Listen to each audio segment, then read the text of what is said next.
जो जिस बात का इंतजार था वो इंतजार की घड़ी अब खत्म हुई।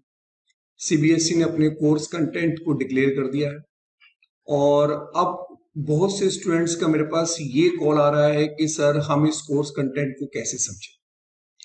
कई स्टूडेंट ये बात जानना चाहते हैं कि ये पॉजिटिव न्यूज है या नेगेटिव न्यूज है। कई स्टूडेंट को ये लग रहा है कि क्वेश्चन का लेवल या किस टाइप से क्वेश्चन पूछे जाएंगे। कुछ केस स्टडी बेस्ड भी हो सकते हैं, इस टाइप की बातें भी हो रही हैं। और कुछ को ये लग रहा है कि हम तैयारी कैसे करें। मान लीजिए हमने कुछ पढ़ा है या कुछ हमने नहीं पढ़ा, या कई स्टूडेंट्स ने तो अब तक अपनी प्रिपरेशन भी स्टार्ट नहीं की। तो बहुत से डाउटफुल पोजीशन में स्टूडेंट्स अब इस समय हैं। लेकिन मैं एक बात सबसे पहले बढ़िया बोलना चाहूंगा कि आपकी पोजीशन जैसी भी हो, आप इसमें किसी भी पोजीशन पे है, इवन मैं ये भी कहूंगा कि अगर आप इस समय जीरो पर भी है तो भी आपके पास इतना सफिशिएंट टाइम सीबीएसई ने आपको दिया है कि आप अपनी प्रिपरेशन बहुत स्ट्रांगली कर सकते हैं। ये आपके बहुत बढ़िया पॉइंट है, बहुत अच्छा कोर्स कंटेंट यहाँ पे रखा है। तो पहली तो पॉजिटिव न्यूज ये है कि आपके पास सफिशिएंट टाइम है, आज भी आप स्टार्ट करते हैं तो भी सही जगह पहुंच जाएंगे। अब थोड़ी सी कंफ्यूजन है जिनको मैं थोड़ा दूर कर देता हूं कि जो आपके लिए समझना बेहद जरूरी भी है कि आखिर सीबीएसई की प्लानिंग क्या है, कैसे उसने कोर्स कंटेंट को डिवाइड किया। देखो बच्चों, आप अगर सही मायने में कोर्स कंटेंट समझना चाहते हो तो पहले आप ये समझिए कि 2020-21 का कंटेंट क्या था। अगर हम पिछले साल देखें तो हमारे पास उसमें एक बुक 1 थी, हमारे पास उसमें एक बुक 2 थी और हमारे पास उसमें एक बुक 3 थी बच्चों। बुक 1 को 45 मार्क में रखा गया था, बुक 2 को 15 मार्क्स में रखा गया था और बुक 3 को 20 मार्क्स में रखा गया था, जब तीनों बुक एक साथ आती। अभी भी सीबीएसई ने कोई खास चेंजेस नहीं किए हैं। अभी भी सीबीएसई का ये मानना था कि बच्चा पहले भी नवंबर दिसंबर में प्री बोर्ड देता था और प्री बोर्ड के टाइम पे वो लगभग अपनी तीनों ही बुक्स प्रिपेयर कर चुका होता था। तो इस बार भी उसको अपनी ऐसी ही स्ट्रेटजी मेंटेन करनी चाहिए। बट क्योंकि पेपर को एमसीक्यू फॉर्म में पूछना था और दूसरा एक मेजर प्रॉब्लम अकाउंट्स में ये भी आ रहा था कि सब्जेक्ट जो अकाउंट है वो एमसीक्यू बेस्ड है, तो कौन से ऐसे चैप्टर्स को उठाया जाए जिनको एमसीक्यू बेस्ड में कन्वर्ट किया जा सके और वो बहुत अच्छे बेहतरीन चैप्टर है। एक दो चैप्टर को छोड़ के अगर मैं बात करूं तो वाकई वो चैप्टर का सिलेक्शन जिस भी कमेटी ने सीबीएसई ने किया है वो बहुत सोच समझ कर ही किया है और मैं उस डिसीजन से सेटिस्फाइड भी। देखिए उन्होंने क्या किया कि पहला आप ये समझिए कि जब आपका कोर्स 21-22 का डिसाइड किया तो उनके सामने भी 3 बुक हैं, बुक 1, बुक 2 और बुक 3। पहला डिसीजन देखिए कि यहां पर ये बुक अगर आप देखें तो ये बुक पिछले साल 45 मार्क की थी, इस बार इस बुक को 40 मार्क्स का कर दिया गया। तो पहला डिसीजन तो ये देखिए कि ये चेंजेस यहां पर आपको दिख रहा है कि ये वाली बुक 40 मार्क्स में कवर हो रही है। पहला डिसीजन ये आ रहा है। दूसरा अगर आप चेंजेस देखें तो ये बुक जो आपके पास पहले 15 नंबर की थी, इस बुक को यहाँ पे 20 मार्क्स किया गया है। यानी कि आप देख रहे हैं यहाँ पे 5 मार्क्स का जो है डिडक्शन किया गया, वो 5 नंबर जो पहली बुक 1 में यहां पर कम किए गए हैं वो बुक 2 में ऐड ऑन कर दिए। बुक 3 में कोई चेंज नहीं किया गया, ये पहले भी 20 मार्क्स की थी, ये अभी भी 20 मार्क्स की है। यानी कि सीबीएसई बुक 3 में कहीं कोई कंप्रोमाइज कोर्स में नहीं कर रहा। अच्छा चलो, ये तो एक बहुत नॉर्मल सा ब्रेकअप रहा। अब सवाल ये उठता है कि इसको 2 पार्ट में डिवाइड किया बेटा, एक टर्म 1 में डिवाइड किया गया है, एक टर्म 2 में डिवाइड किया गया। ये टर्म 1 कैसे सेटल होगा और टर्म 2 कैसे सेटल होगा, पहले हमें इसे समझना होगा। टर्म 1 और टर्म 2 जो है ना, ये थोड़ा सा हमारे लिए परेशानी कर रहा है, इसको भी समझो बेटा कैसे है।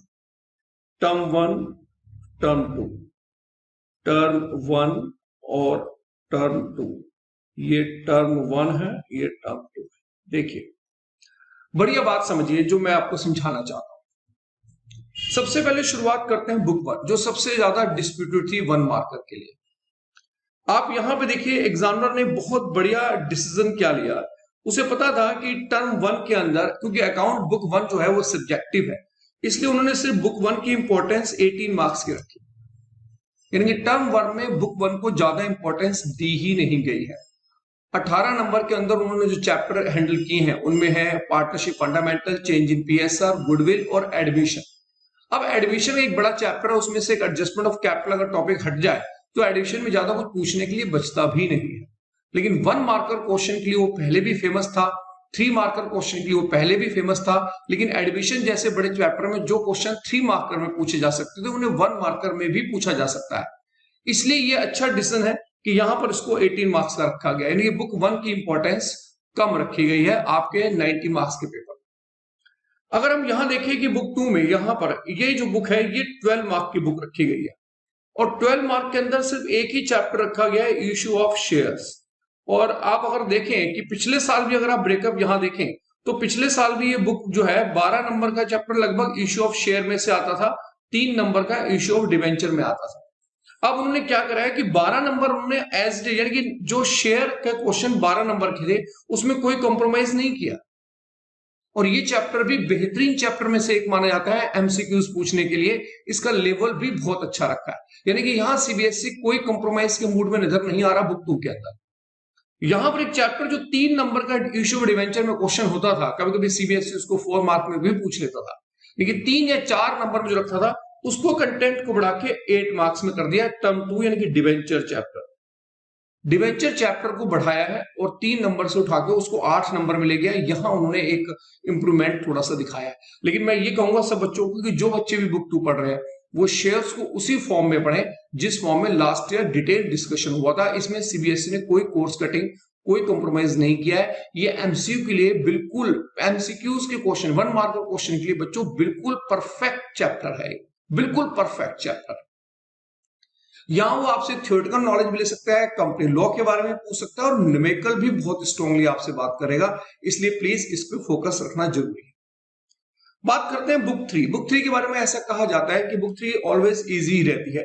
अगर हम पहले बात करें तो इसके अंदर चैप्टर हुआ करते हैं 1 2 3 4 5, 5 चैप्टर इस बुक में टोटली पूछे जाते हैं। उसमें से ये जो चैप्टर है सबसे लास्ट कैश फ्लो स्टेटमेंट, ये चैप्टर पहले 8 नंबर का होता है और बाकी अगर आप देखें तो ये सभी जो चैप्टर रखे गए हैं ये 3 मार्क्स के चैप्टर इसमें से ये मान के चलिए रखे हैं।